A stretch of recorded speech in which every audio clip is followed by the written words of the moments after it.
अस्सलाम वालेकुम friends, I am sure all are fine. This is Mubashir Iqbal Chauhan, advocate high court and cyber law expert. हम तुम्हारी सिर्फ एक बार न्यूड वीडियो देखूंगा, उसके बाद डिलीट कर दूंगा। क्या तुमको मुझ पर यकीन नहीं? आप मेरी इज्जत हो, मैं आपको महफूज रखूंगा। एक बार अपने कपड़े उतार दो, दोबारा से आपको नहीं कहूँगा। मैं तुम्हारी वीडियो को एक बार देख के डिलीट कर दूंगा। मैं ही वो शख्स हूँ जो तुम्हें महफूज रख सकता हूँ। बस एक बार वीडियो कॉल के ऊपर आ जाओ। क्या तुमको मुझ पर यकीन नहीं? वैसा लड़का नहीं हूँ जैसे आम लड़के हैं, मैं उनसे मुख्तलिफ हूँ। मैं सिर्फ एक दफ़ा ये वीडियो देखूंगा फिर डिलीट कर दूंगा। मैं सिर्फ एक दफ़ा ये पिक देखूंगा फिर डिलीट कर दूंगा। एक बार वीडियो कॉल के ऊपर अपने कपड़े उतार दो, देन मैं तुम्हें कभी नहीं कहूँगा। ये कुछ ऐसे सेंटेंस थे जो मैंने हर विक्टिम के मुंह से सुने, खा वो विक्टिम लड़की थी, नौजवान, टीन एज या कोई फीमेल थी। अब इसके आगे मैं आपको कुछ ऐसे लॉज भी बताऊंगा जिससे आप काफ़ी हद तक अपने आप को महफूज रख सकते हैं। एक और इंपॉर्टेंट चीज़ है जो मैंने अपने इन सैकड़ों केसेस के अंदर देखी कि हर लड़की जो आती है वो कहती है हमारे घर वालों को पता ना चले। बहन भाई, सारी बात है, आप ब्लैकमेल होते ही तब हो जब आपको ये हो कि जी मेरे घर वालों तक मेरी जो प्राइवेट वीडियो है या प्राइवेट पिक है ये ना पहुंच जाए, बहन भाइयों तक ना पहुंच जाए, फैमिली रिश्तेदारों तक ना पहुंच जाए। तो उसके लिए भी आपको आगे चल के मैं कुछ टिप्स बताता हूं, कुछ आसान हल के, इससे आप अपने आप को मैक्सिमम हद तक महफूज रख सकते हैं कि अगर आपके साथ ऐसा हो या हो रहा है या हो चुका है तो आप अपने आप को कैसे महफूज रख सकते हैं। मैंने जितने भी आज तक साइबर लॉ के केसेस किए, 95% जो सेंटेंस मुझे हर विक्टिम से सुनने को मिला, हाँ वो विक्टिम लड़की थी, नौजवान या फीमेल थी, एजड या फिर कोई लड़का था, लड़कों के भी केसेस मोस्टली इस तरह के देखे हैं। जो सेंटेंस मुझे देखने को मिले उन केसेस में, वो सेंटेंस मैं पहले आपसे बताता हूँ और 95% केसेस में यही सेंटेंस थे। क्या तुमको मुझ पर यकीन नहीं? मैं तुम्हारी सिर्फ एक बार न्यूड वीडियो देखूंगा, उसके बाद डिलीट कर दूंगा। तुम मुझे एक दफ़ा वीडियो अपनी सेंड करो, देन मैं तुमसे कभी नहीं मांगूंगा। तुम मेरी इज्जत हो, मुझसे ज़्यादा कोई तुम्हारी हिफाजत नहीं कर सकता। मैं तुम्हारी वीडियो को एक बार देख के डिलीट कर दूंगा। मैं ही वो शख्स हूँ जो तुम्हें महफूज रख सकता हूँ। बस एक बार वीडियो कॉल के ऊपर आ जाओ, बस एक बार अपने कपड़े उतार दो, दोबारा से आपको नहीं कहूँगा। क्या तुमको मुझ पर यकीन नहीं? मैं वैसा लड़का नहीं हूँ जैसे आम लड़के हैं, मैं उनसे मुख्तलिफ हूँ। तुम मेरी इज्जत हो, मैं आपको महफूज रखूँगा। मैं आपके ऊपर कोई खराश नहीं आने दूंगा, आपकी इज्जत ख़राब नहीं होने दूंगा। मैं सिर्फ एक दफ़ा ये वीडियो देखूंगा फिर डिलीट कर दूंगा। मैं सिर्फ एक दफ़ा ये पिक देखूंगा फिर डिलीट कर दूंगा। एक बार वीडियो कॉल के ऊपर अपने कपड़े उतार दो, देन मैं तुम्हें कभी नहीं कहूँगा। ये कुछ ऐसे सेंटेंस थे जो मैंने हर विक्टिम के मुंह से सुने, खा वो विक्टिम लड़की थी, नौजवान, टीन एज या कोई फीमेल थी। हर विक्टिम के मुंह से मैंने ये सेंटेंस सुने, क्योंकि ज़ाहिर बात है जब मेरे पास एक क्लाइंट आता है बतौर विक्टिम, तो एक क्लाइंट और वकील के दरमियान में जो कॉन्वर्सेशन होती है, तो फिर हम अपने केस को मंतकी अंजाम तक पहुंचाने के लिए तमाम पहलू देखते हैं कि आगाज़ कहाँ से हुआ, क्या चीज़ें इसके अंदर थी, कैसे कैसे चीज़ों में सर्वाइवल हुआ, तो आगाज़ कहाँ से हुआ, क्या बातें हुई, किस तरह की नेचर थी। तो नेचर ऑफ साइकोलॉजी को समझने के लिए भी क्वेश्चन ज़रूरी है। तो ये आंसर मुझे 95% विक्टिम्स ने फरहम किए। एक बात मेरी हमेशा याद रखिएगा, हर वो लड़की जिसके पास सेल फ़ोन है या कोई लड़की स्कूल जाती है, कॉलेज या यूनिवर्सिटी जाती है, वो अपने इस बात को जहन नशीन कर ले कि उसका जो मुहाफिज है, उसका जो इज़्ज़तदार है, जो उसकी इज़्ज़त महफूज बनाने वाला शख्स है, वो सिर्फ उसका बाप है या भाई या फिर शादी के बाद उसका शौहर हो सकता है। इसके अलावा हर गैर महरम शख्स जिसके साथ आप रिलेशन के अंदर हैं वो आपकी इज़्ज़त को महफूज नहीं रखेगा। जैसे ही रिलेशन ख़राब होगा आपको तो इस हरासमेंट का, ब्लैकमेलिंग का सामना करना पड़ेगा। ये बात अपने जहन नशीन कर लें, इस बात को कतई ना भूलें। रिलेशन जितना ही स्टार्ट में आपका खूबसूरत क्यों ना हो, क्योंकि ये जो बातें मैं कर रहा हूँ, इन बातों को हर वो लड़की बड़े अच्छे से समझती है जिसके साथ या तो ये हरासमेंट और ब्लैकमेलिंग हो चुकी है या हो रही है। बट वो लड़की जिसका रिलेशन नया है किसी के साथ, मैं किसी को भी रिलेशन में आने से मना नहीं करता, ये किसी भी शख्स की अपनी पर्सनल राय होती है, लेकिन हर रिश्ते की, हर रिलेशन की कुछ बाउंड्रीज होती हैं, लिमिटेशंस होती हैं। उनके अंदर रहकर आप कोई भी रिश्ता एंजॉय करें, किसी भी रिश्ते को बनाएं, डजेंट मैटर, बट उन बाउंड्रीज को, उन लिमिटेशन को कतन क्रॉस ना करें। एक लड़की के लिए सबसे महफूज चीज़ और सबसे स्ट्रॉन्ग चीज़ उसकी इज्जत है, और उसकी इज्जत तब तक बरकरार है जब तक उसके जिस्म के ऊपर उसके कपड़े हैं और उसको किसी और ने किसी वीडियो या तस्वीर की सूरत में नहीं देखा और उसने अपनी उस वीडियो या तस्वीर को किसी भी शख्स को नहीं भेजा, तब तक वो महफूज है। जब उसकी ये वीडियो, ये तस्वीर किसी भी और शख्स के पास चलेगी, देन वो उसके रहमो करम के ऊपर है, फिर वो महफूज नहीं। और फिर वो लड़के लड़की को ब्लैकमेल करते हैं, हरासमेंट करते हैं। बल्कि अभी रिसेंटली एक FIR आई कि एक लड़के ने, लड़की के साथ रिलेशन था, उसने एक न्यूड वीडियो मांगी, लड़की ने रिलेशन में सेंड कर दी उसको। देन उसके बाद जब उनकी आपस में लड़ाई हुई या इशू सॉल्व नहीं हुआ, वट एवर, तो लड़के ने उस लड़की को ब्लैकमेल करना शुरू कर दिया कि मैं इसको वायरल कर दूंगा, मुझसे मिलने के लिए आओ। आल्दो लड़की इस चीज़ के ऊपर राज़ी नहीं थी, लेकिन फिर भी लड़की मजबूरन मिलने गई कि मेरे घर वालों को, क्योंकि उसने धमकी ये दी कि मैं ये वीडियो तुम्हारे घर वालों को सेंड कर दूंगा और सोशल मीडिया पर वायरल कर दूंगा। लड़की उस लड़के को मिलने के लिए गई, उस लड़के ने उसके साथ खुद भी पेनिट्रेशन की और फिर अपने 7-8 दोस्तों के साथ मिलकर भी पेनिट्रेशन करवाई और लड़की की हालत जो है वो ख़राब हो गई और देन उसने FIR करवाई। और ये सब कुछ, अब आप उस स्टेज के ऊपर पहुंचकर अगर FIR या केस करवाते भी हो तो एटलीस्ट आप मुस्तकबिल में तो अपने आप को महफूज करोगे, लेकिन जो उससे पहले आपके ऊपर बीत गया वो टॉर्चर दिमागी था, वो टॉर्चर जहनी था, वो जिस्मानी टॉर्चर था, वो टॉर्चर आपकी इज्जत के ऊपर था, वो वापस नहीं आ पाएगा। तो लिहाजा अगर आपके साथ अब तक ऐसा नहीं हुआ, और मेरी दुआ है कि आगे भी ना हो, तो लिहाजा अपने आप को महफूज रखें। कभी भी अपनी प्राइवेट वीडियोस किसी को भी वाया सोशल मीडिया कतन ना सेंड करें, चाहे वो लड़का कितना ही आपसे प्यार मोहब्बत करता हो। तो उसको बोले ठीक है शादी कर ले, उसके बाद आप जो मर्जी करना, जो मर्जी बनाना।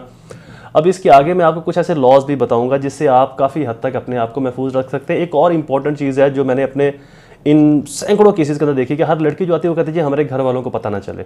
बहन भाई सारी बात है, आप ब्लैकमेल होते ही तब हो जब आपको ये हो कि जी मेरे घर वालों तक मेरी जो प्राइवेट वीडियो है या प्राइवेट पिक है ये ना पहुंच जाए, बहन भाइयों तक ना पहुंच जाए, फैमिली रिश्तेदारों तक ना पहुंच जाए।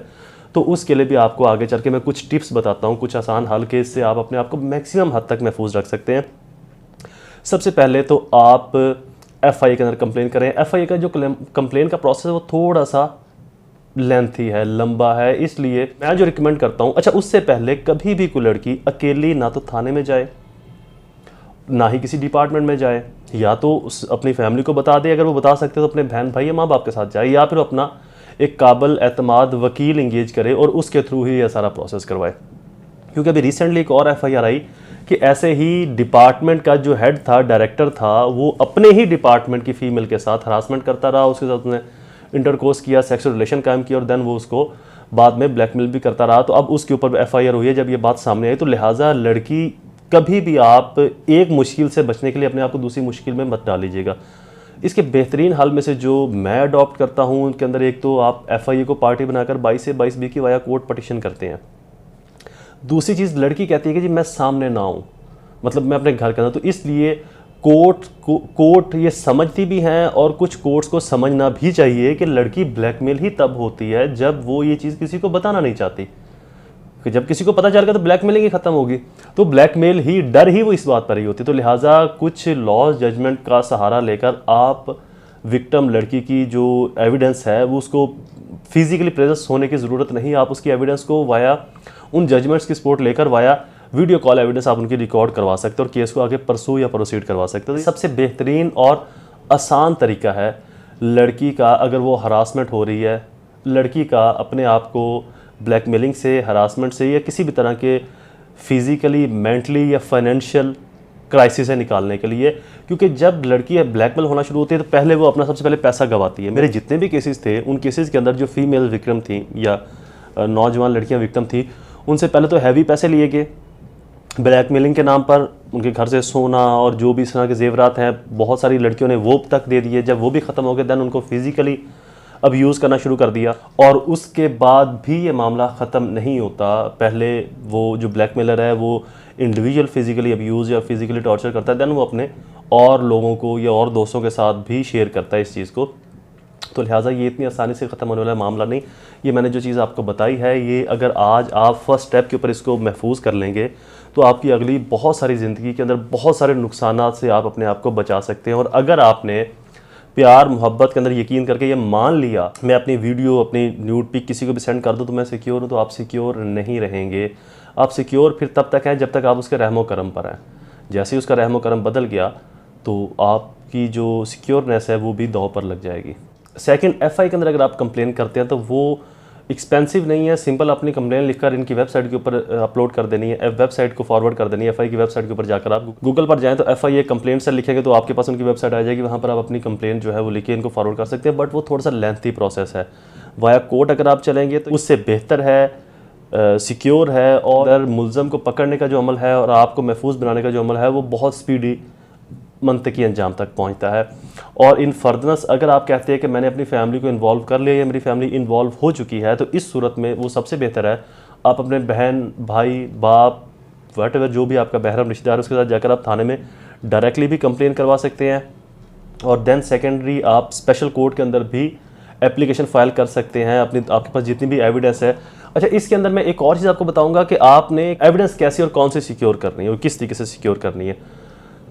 आमतौर पर देखा यह गया है कि जब भी ब्लैकमेलर लड़की से पैसे मंगवाता है तो वो अपने डायरेक्ट अकाउंट में पैसे नहीं मंगवाते, वो किसी अरे गहरे के अकाउंट में पैसे मंगवाते हैं। तो बहरहाल वो जिसके भी अकाउंट में मंगवाएं वो एक सेफ ट्रांजैक्शन आपके लिए होगी। आप जब भी पैसे सेंड करेंगे, ट्रांसफर करेंगे, तो आपने उनके स्क्रीनशॉट्स रखने हैं।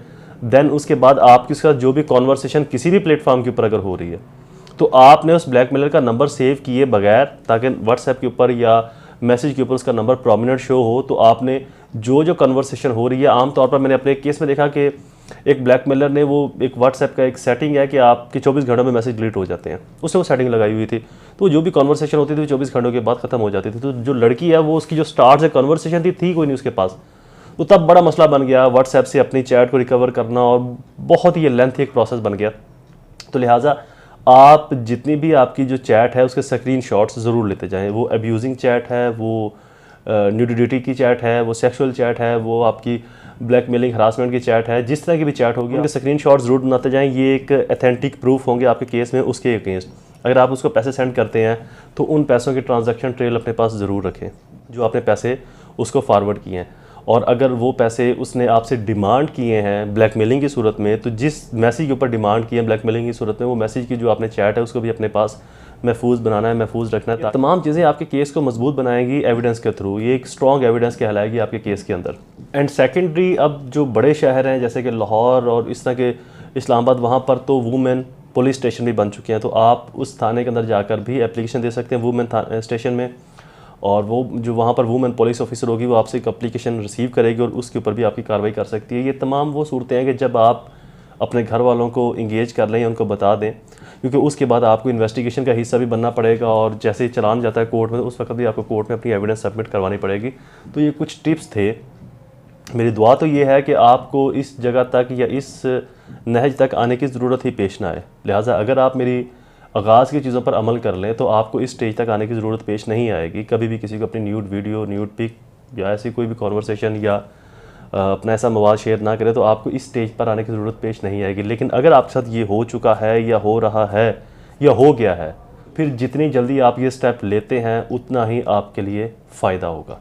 Lecture is complete. I hope ये वीडियो आपके लिए फ़ायदेमंद साबित होगा। वीडियो को लाइक और शेयर जरूर कीजिएगा। मेरे चैनल को सब्सक्राइब जरूर कर ले। दोबारा हाजिर होगा किसी और इन्फॉर्मेटिव वीडियो के साथ। तब तक मुझे अपनी दुआ में ज़रूर याद रखें। अल्लाह ताला आप सबका हामी नासिर हो। वस्सलाम।